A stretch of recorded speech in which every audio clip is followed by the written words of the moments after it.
जय सिया राम। तो आज हम अपने प्यारे कथा रसिक श्री सीताराम जी को एक बहुत ही अद्भुत भक्त का चरित्र श्रवण कराने वाले हैं। ऐसे भक्त जिनका नाम तो शायद हर कोई जानता ही होगा, परमहंस अवस्था के संत जो थे, माँ काली के परम भक्त श्री राम कृष्ण परमहंस देव जी, विवेकानंद जी के गुरुदेव। तो उनका चरित्र आज हम श्रवण कराएंगे अपने प्यारे कथा रसिक को। तो कलकत्ता के कामारपुकुर में एक दरिद्र ब्राह्मण रहते थे जो बहुत सदाचारी थे, जिनका नाम था खुदीराम चट्टोपाध्याय जी। वे और उनकी पत्नी बहुत प्रेम से भजन किया करते थे, बहुत सदाचारी थे, रघुनाथ जी में बहुत निष्ठा रखते थे। एक दिन स्वयं राम जी ने उन्हें स्वप्न दर्शन दिए और एक स्थान की ओर संकेत किया। कहा कि देखो, वहां पे मैं स्थित हूँ, वहां से मुझे अपने घर लेकर आओ और मेरी सेवा पूजा करो। खुदीराम जी तो बहुत प्रसन्न, दर्शन पाके, संकेत पाकर और उस स्थान पे गए तो देखा वहां एक बहुत सुंदर शालिग्राम शिला, जिसके ऊपर विषधर सर्प फण फैलाए बैठा हुआ था। सर्प जब चला गया तो वे शिला को उठाकर घर ले आए तो देखा उस शिला पे रघुवीर चक्र अंकित था। शालिग्राम जी के भी बहुत सारे स्वरूप होते हैं, तो उनमें से वो रघुवीर चक्र वाले शालिग्राम जी थे, राम जी के स्वरूप। तो खुदीराम जी और उनकी धर्म पत्नी ने बहुत प्रेम से अब उन शालिग्राम शिला की सेवा करनी प्रारंभ की। सेवा का फल मिलने में भी देर नहीं लगी। खुदीराम जी एक बार जब तीर्थ करने गए हुए थे तो तब उन्हें फिर से एक स्वप्न आया। स्वप्न में रत्न सिंहासन पे विराजित थे गदाधर जी की ज्योतिमय मूर्ति, और गदाधर भगवान ने उनसे कहा, खुदीराम, मैं तुम्हारे घर जल्द ही जन्म लूंगा। और इसी स्वप्न के फल स्वरूप 17 फरवरी सन 1836 में खुदीराम जी के घर एक बहुत सुंदर शिशु ने जन्म लिया। गदाधर भगवान का ही स्वप्न आया था, उन्होंने कहा था जन्म लूंगा तुम्हारे घर, इसलिए शिशु का नाम रखा गया गदाधर, जो आगे चलकर श्री राम कृष्ण परमहंस देव जी के नाम से जाने जाएंगे। आप बहुत सुंदर थे वे बालपन से ही, और संगीत बहुत प्रिय था उन्हें, बहुत मेधावी थे और बहुत सुंदर उनकी आवाज थी, बहुत सुंदर कंठ था। एक बार किसी साधु को जो कीर्तन करते हुए सुन लेते थे तो तुरंत उनको वो सब कंठस्थ हो जाता था, और फिर उसी स्वर में वैसे ही तुरंत गा देते थे वे, जिसे देख के लोग बहुत हैरान हो जाते थे कि इतनी जल्दी कैसे इन्होंने सीख लिया और तुरंत उसी स्वर में गा भी दिया। अभिनय में भी बड़े निपुण थे वे, जिनका भी अभिनय करते थे उनके भावों में ऐसे डूब जाते थे कि मानो प्रत्यक्ष उन्हीं का स्वरूप उनमें आ जाता हो। एक बार गांव में यात्रा गान हो रहा था, गदाधर जी उसमें शिव जी बने थे, जटा जूट बांधे हुए थे, बागंबर धारण किया हुआ था। तो तभी शिव जी का अभिनय करते करते उनमें शिव जी का ही आवेश आ गया। अभिनय की बात तो वे भूल गए, भावावेश में ऐसे डूब गए कि मूर्छित होकर पृथ्वी पर गिर पड़े। वे तो अधिकतर ही भाव जगत में विचरण किया करते थे, किसी जगत से कोई संपर्क नहीं रखते थे ज्यादा, और भाव में जैसे ही उनके उछाल आता था तुरंत उनकी समाधि लग जाया करती थी। अब ऐसी दशा में पढ़ना लिखना तो कहाँ ही संभव था, और उनकी रुचि भी नहीं थी कुछ पढ़ने लिखने में। माता पिता ने उनकी ये अवस्था देखी तो पढ़ाई लिखाई पे भी उन्होंने भी जोर नहीं दिया। वे देख रहे थे कि बालक तो अधिकतर समाधि में ही डूबा रहता है। लेकिन कुछ समय बाद पिता की उनकी मृत्यु हो गई। अब तो पिता की मृत्यु देखकर इनको संसार से और वैराग्य हो गया और विरक्ति हृदय में जागृत हो गई। अब तो कभी ये शमशान में बैठे हुए मिलते, कभी किसी निर्जन स्थान में चले जाते, कभी साधु सन्यासियों की मंडली में चले जाते। अब ये सब देख के घर वाले थोड़े चिंतित। इनके बड़े भाई राम कुमार को अब बहुत ज्यादा चिंता होने लगी कि कब तक ये ऐसे ही स्वच्छंद इधर उधर घूमता फिरेगा, कुछ तो करना ही चाहिए इसके लिए, पढ़ा लिखा भी नहीं है।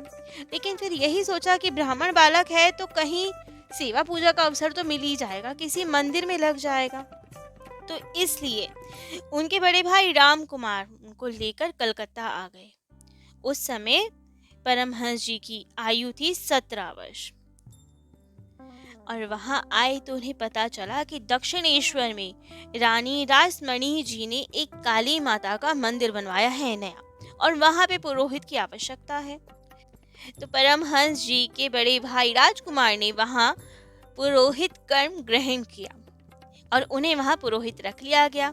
और गदाधर जी अर्थात श्री रामकृष्ण परमहंस जी को वहां देवी जी का श्रृंगार आदि की सेवा, वस्त्राभूषण की सेवा, ये सब सौंप दी गई।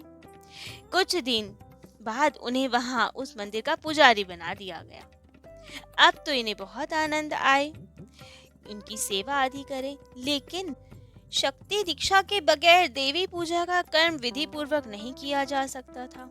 इसीलिए वहां तंत्राचार्य कोनाराम भट्टाचार्य जी से श्री रामकृष्ण परमहंस जी की दीक्षा हुई। दीक्षा के बाद अब उन्हें तो भावावेश हो गया, मूर्छा आ गई, जिससे मिला गदाधर जी को भावी जीवन का पूर्वाभास। पता लगने लगा उन्हें कि कैसा हमारा जीवन होने वाला है, माँ कितनी कृपा करने वाली है। सहसा वे जाग पड़े मूर्छा से, और उसके साथ आरंभ हुआ उनकी माँ काली की पूजा उपासना का क्रम। अब तो वे मन प्राण देकर भी माँ की खूब सेवा करते, खूब पूजा करते। शुद्ध सरल चित्त तो थे ही वे। पूजा में अब वे जैसे ही बैठते तो उन्हें दिव्य उन्माद होने लगता, उनके अंग अंग से दिव्य ज्योति निकलने लगती, उनका समस्त देह भावाविष्ट हो जाता। पूजा जब हो जाती तो वे जाके मंदिर के कोने में बैठ जाते और माँ को राम प्रसाद जी के, कमलाकांत जी के बड़े सुंदर सुंदर गीत सुनाया करते थे। गाते गाते अब प्रेम विभोर ऐसे होते कि वो पूरा अश्रु से भीग जाते, अश्रुधार फूट पड़ती। लेकिन जब रात्रि होती, शयन का समय होता, तब मंदिर के कपाट होने का समय हो जाता, तब वे बड़े दुखी होते। अब तो मैया से उन्हें इतना प्रेम हो गया कि माँ के बिना उन्हें रहना बड़ा भारी लगने लगा। लेकिन क्या करें, शयन हो तो बाहर तो जाना पड़े। तो उस समय कभी पंचवटी के वनों में चले जाते, कभी गंगा जी के तट पे बैठते और वहीं पूरी रात माँ के ध्यान में ही डूबे रहते। माता का प्रेम ऐसा हो गया उनके हृदय में व्याप्त कि अब तो उठते बैठते सोते जागते हर समय माता का ही ध्यान आता। माँ के बिना कुछ और नहीं सुहाता उन्हें। साधक के लिए ईश प्राप्ति मार्ग में जो सबसे कठिन चीज है वो कंचन कामनी ही तो है, अहंता ममता ही है। लेकिन आपकी तो सहजता में ही सब कुछ पे विजय प्राप्त कर ली। आपको ना धन से ना स्त्री से किसी से कोई मतलब ही नहीं था। आपको कुछ प्रयास करना ही नहीं पड़ा, क्योंकि आपके हृदय में रोम रोम में माँ काली की ही छवि थी। तो आपको तो कुछ प्रयास नहीं करना पड़ा, सब और आप माता काली का ही स्वरूप देखते, किसी से कुछ प्रेम नहीं करते, सारा प्रेम माँ काली के लिए ही था। आपका त्याग तो स्वाभाविक हो गया था, जो बाकियों के लिए बहुत दुष्कर चीज है, आपके लिए तो खेल के मात्र था। अब जैसे आप मंदिर में रहते तो कोई आते जाते आपको कुछ दान दक्षिणा दे जाते, लेकिन आपको उन सब धन की कोई आवश्यकता ही नहीं थी। रात्रि में जब वे प्रेम विभोर होके गंगा जी के तट पे बैठते तो मिट्टी पैसे दोनों को एक बराबर ही मानते। कई बार तो यही कहते रहते, टाका माटी माटी टाका, टाका माटी माटी टाका, अर्थात ये टका पैसा और मिट्टी दोनों एक ही तो हैं और दोनों को मिला के गंगा जी में यूं ही छोड़ते रहते। आपको कुछ असर ही नहीं पड़ता, कुछ आभास ही नहीं होता, केवल माँ के ध्यान में डूबे रहते। आपके हृदय अहमता के भाव से इतना शून्य था कि काली बाड़ी में जब पंगत होती थी कंगालों की, वहाँ का सब कंगालों को भिक्षा आदि दी जाती थी और वे बैठ के वहाँ पाते थे। लेकिन आपको उन सब भिखारियों में भी, भिक्षुकों में भी माँ काली के दर्शन होते थे। पंगत उठ जाने के बाद उन सब के पतलों का जो उच्चिष्ट होता था, वे अब माँ का प्रसाद जान के बड़े प्रेम पूर्वक पा लिया करते थे। आपको तनिक संकोच नहीं होता था वो पाने में। ऐसा वे खेल में करते थे या कौतूहल वर्ष करते थे, अब ये तो कोई नहीं कह सकता। लेकिन उनका भाव ही ऐसा था, वो प्रत्येक नर नारी सब में माँ का ही स्वरूप देखते थे। कभी कभी तो वे माँ काली के मंदिर में जाके प्रार्थना किया करते थे। कहते थे माँ से, माँ विद्या भी तुम हो, अविद्या भी तुम हो, गृहस्थ की कुल वधु भी तुम हो, मेछो बाजार की गणिका भी तुम हो, दोनों रूपों में तुम मेरी माँ हो, मैं तुम्हारी ही संतान हूँ। स्त्री मात्र के प्रति उनका वही माता वाला प्रेम था। माँ की कृपा से ये सब दृढ़ होता जा रहा था। एक बार की बात, रानी रासमणि के जमाता, उनके जमाई और उनके स्टेट मैनेजर मथुरा नाथ जी सोचा कि ये कैसा नया साधक है जो कहता है कि हमें किसी चीज से कोई मतलब नहीं, ना धन से ना स्त्री से। ऐसे कैसे कोई हो सकता है, इतना त्यागी कैसे हो सकता है, जरूर ये ढोंगी है। तो मथुरा नाथ जी ने सोचा परमहंस जी की परीक्षा लेने के लिए। तो उन्होंने कलकत्ता के मेछुरिया बाजार से लक्ष्मीबाई नाम की एक गणिका को बुलाया और परमहंस जी जहाँ पे वे रहते थे उनके कक्ष में ले गए।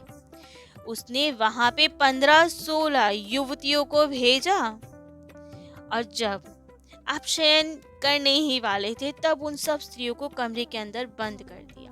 मथुरा नाथ को तो यही लगता था, इन सब स्त्रियों को देखकर, गणिकाओं को देखकर तो जरूर ये उत्तेजित होंगे, इनकी काम वासना जागेगी। लेकिन जैसे ही आपने उन सब स्त्रियों को देखा तब तो आपके नेत्रों से अश्रुधार बह पड़ी। माँ आनंदमयी, माँ आनंदमयी, माँ आनंदमयी, ये कहकर प्रणाम करने लगे। सबको दंडवत प्रणाम किया, उन सबके मध्य में जाके बैठ गए और फिर माँ ब्रह्ममयी, माँ ब्रह्ममयी कहते कहते समाधिस्थ हो गए। दोनों नेत्रों से अश्रुधारा बह रही थी उनकी। सब युवतियां उनके चरणों में गिर गई, क्षमा प्रार्थना करने लगी कि हमें क्षमा कर दो, हमसे बड़ा अपराध हुआ है जो हमें आपको पतित करने आए थे, आप तो एक महान साधक हैं। और ये सब कहते हुए सब युवतियां रोते रोते बाहर गई।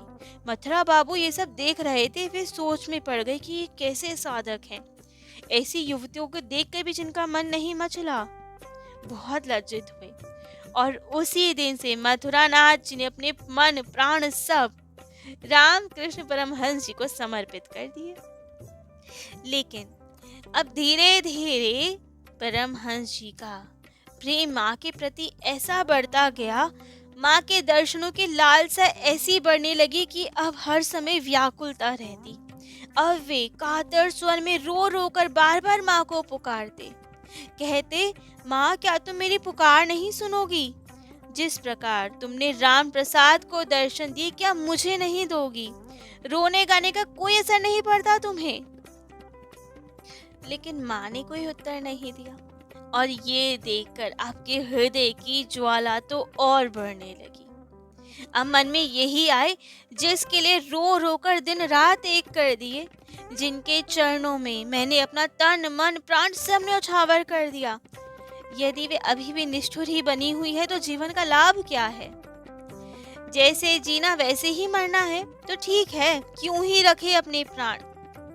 इतने व्याकुल हो गए उनके विरह में कि सोच लिया, अब तो ठीक, यदि माँ है ये, इन्हें बलि ही प्रिय है, हाथ में खड़ग लिए है ना, यदि इन्हें बलि ही प्रिय है तो इस विरह ज्वाला में मरने से तो अच्छा ही है यहीं माँ के सामने अपनी गर्दन काट दूं। जबकि दक्षिणेश्वर काली माँ का मंदिर ऐसा नहीं है जब बलि आदि दी जाए, वहाँ तो बहुत अच्छे से उपासना होती है, लेकिन माँ के हाथ में खड़ग तो रहती ही है ना, वो उनका स्वरूप है दुष्टों के संहार के लिए। तो बस अब तो इतने विकल हुए कि घुस गए माँ के मंदिर में। लेकिन इस बार माँ के आगे रोने धोने नहीं गए थे, विनती करने नहीं गए थे, तुरंत गए, माँ के हाथ से खड़ग ले ली और कह दिया, आज तो आपके चरणों में अपने प्राण न्यौछावर ही करूंगा। अपनी गर्दन पे खड़ग चलाने ही वाले थे, लेकिन अब माँ तो करुणामयी है ना, कैसे ऐसे देख सकती थी अपने बालक को। तभी माँ के हृदय में इतना वात्सल्य उमड़ा कि माँ सामने प्रकट हो गई। अब तो श्री रामकृष्ण परमहंस जी देखते रहे माँ को और इतने भावावेश हो गए कि मूर्छित होकर पृथ्वी पर गिर पड़े और एक अद्भुत आनंद का अनुभव करते रहे। लेकिन कितनी देर ही रहना था ये आनंद। माँ तो दर्शन दे के अंतर्ध्यान हो गई और जब गदाधर जी की मूर्छा दूर हुई, उन्होंने आंखें खोल के देखा और माँ को सामने नहीं पाया। फिर वही विरह व्याप गया। फिर उनका वो रोना धोना आरंभ हो गया। फिर अधीर होके भूमि पर लौट पड़े, कातर स्वर में माँ माँ पुकारने लगे, खूब रुदन करने लगे। कभी कभी तो उनकी ये पीड़ा इतनी बढ़ जाती थी कि वे मंदिर की दीवारों से अपना मुख रगड़ते रहते थे। रक्त तक आ जाता था। कहते थे, हे पाषाणी, दर्शन नहीं दोगी मुझे? मुख से रक्त बह रहा था, मूर्छा सी आने लगती थी। लेकिन तभी माँ फिर प्रकट होती थी, फिर उन्हें दर्शन देती थी। अपना हस्त कमल परमहंस जी के सर पे रखती थी, सांत्वना देती थी, उन्हें साधन संबंधी निर्देश दिया करती थी। लेकिन अब माँ कब तक रुके? फिर अंतर्ध्यान हो जाती थी। अंतर्ध्यान होते ही फिर आपको विरह व्याप्त हो जाता था। लेकिन माँ बार बार दर्शन दे, बार बार अंतर्ध्यान हो, इससे आपका विरह बहुत बढ़ जाता था। दर्शनों से तृप्ति तो होती थी, लेकिन अतृप्ति और ज्यादा बढ़ जाती थी। इसलिए वे बार बार माँ से कहते, माँ मुझे क्या हो रहा है? मुझे कुछ समझ नहीं आ रहा, मुझे मंत्र तंत्र कुछ नहीं आता। जिस प्रकार तुम मुझे स्थायी रूप से मिलो, जैसे मैं तुम्हें प्राप्त कर सकूं, वो विधि मुझे बता दो। आपके सिवा मैं और किसी को नहीं जानता, किसी को जानना भी नहीं चाहता। मुझे बस आप चाहिए। ऐसे ही धीरे धीरे अब माँ के ऊपर परमहंस जी की निर्भरता बढ़ती गई।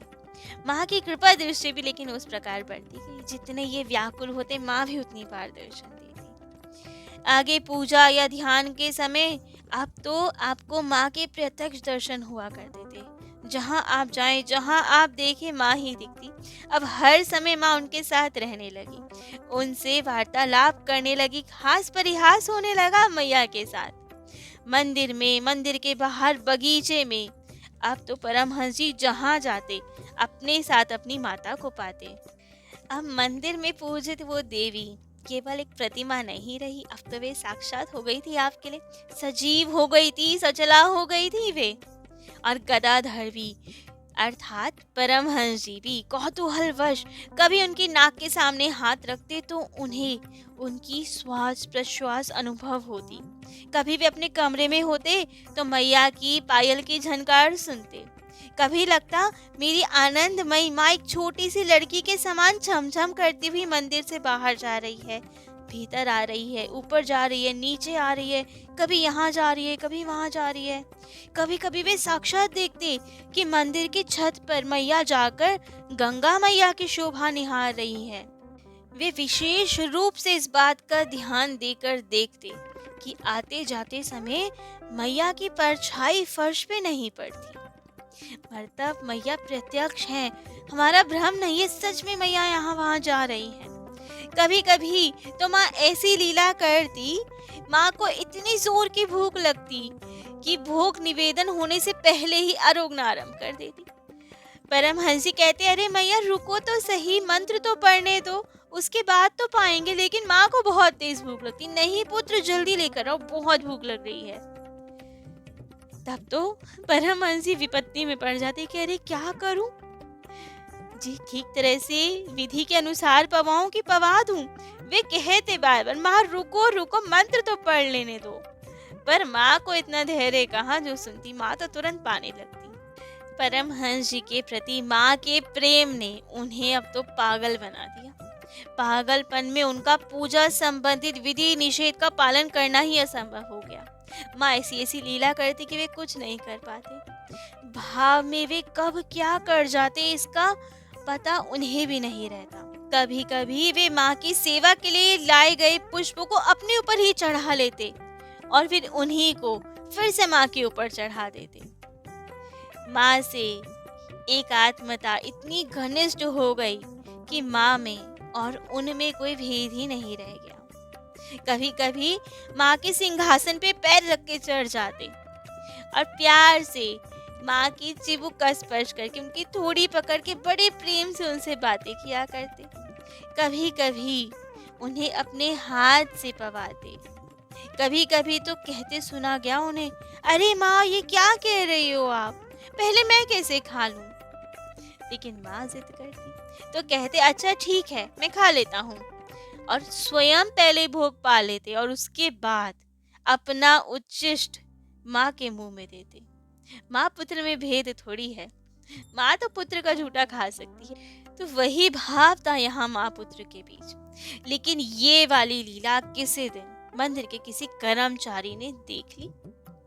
माँ तो नहीं दिखाई दी उन्हें तो ये दिखाई दिया कि परमहंस जी माँ के सिंहासन पे चढ़े हुए हैं, अपना उच्छिष्ट पवा रहे हैं। बड़े क्रोधित हुए कि ये तो बड़ी अनीति है। तो ये कांड देखकर तो अब धीरे धीरे जब मंदिर वालों को पता चला तो सोचा मथुरा नाथ जी से शिकायत करनी पड़ेगी, क्योंकि मंदिर में कैसे ये सब सहन हो। तो इसीलिए कुछ लोग गए मथुरा नाथ जी से शिकायत करने।